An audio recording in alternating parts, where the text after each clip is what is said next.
പ്രിയപ്പെട്ടവരെ, ഞാൻ ഇതിനു മുമ്പ് ഒരു വീഡിയോ ചെയ്തിരുന്നു.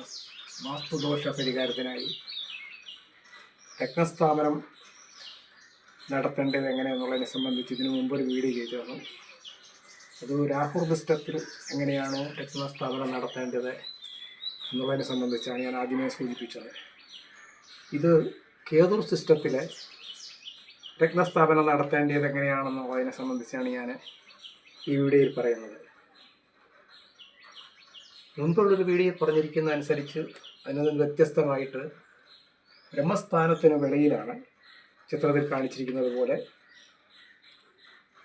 അവളെ ഒരു രത്നസ്ഥാപനമാണ് നടത്തേണ്ടത്. ബ്രഹ്മസ്ഥാനത്ത് 1, 2, 3, 4, 5, 6, 7, 8, 9 ഇത് ദിശയ്ക്ക് സമാന്തരമായി ചതുരം അല്ലെങ്കിൽ സമചതുരം കണ്ടെത്തിയ ശേഷം ഈ സ്ഥാനങ്ങൾ പദവിന്യാസം നടത്തി ഈ സ്ഥാനങ്ങൾ കണ്ടെത്തി അതിൽ വേണം ഈ രത്നസ്ഥാപനം നടത്തേണ്ടത്. അതിലാദ്യമായിട്ട് മധ്യത്തിൽ റൂബി, ഈ ഭാഗത്ത് 2 ഈ ഭാഗത്ത് red coral, 3 yellow sapphire, 4 cat's eye, 5 diamond, 6 blue sapphire, 7 blue sapphire, 8 green emerald, 9 pearl അല്ലെങ്കിൽ മുത്ത്. ഇങ്ങനെ 9 സ്ഥാനങ്ങളിലായിട്ട് ബ്രഹ്മസ്ഥാനത്തിന് വെളിയിൽ വേണം കേതുർ സിസ്റ്റ പ്രകാരം നമ്മൾ രത്നസ്ഥാപനം നടത്തുവാനായിട്ട്. രത്നസ്ഥാപന രീതിയെക്കുറിച്ചാണ് ഇനി പറയുന്നത്.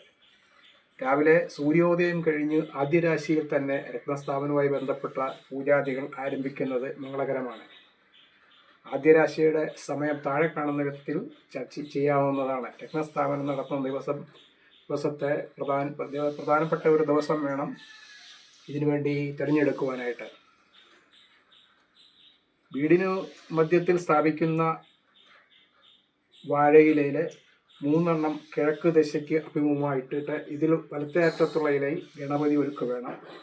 ഗണപതി ഒരുക്ക് എന്ന് പറയുമ്പോൾ മെറ്റ, വാക്ക, അവില, മലര്, പഴം, ഉരിയാത്ത പഴം, ഒരു പട്ടല, നിറനാഴി, കൽക്കണ്ടം, മുന്തിരി, തേങ്ങ, ശർക്കര, കരിമ്പ്, ഇത്രയുമാണ് ഗണപതി ഒരുക്കിനായി നമ്മൾ കരുതേണ്ടത്.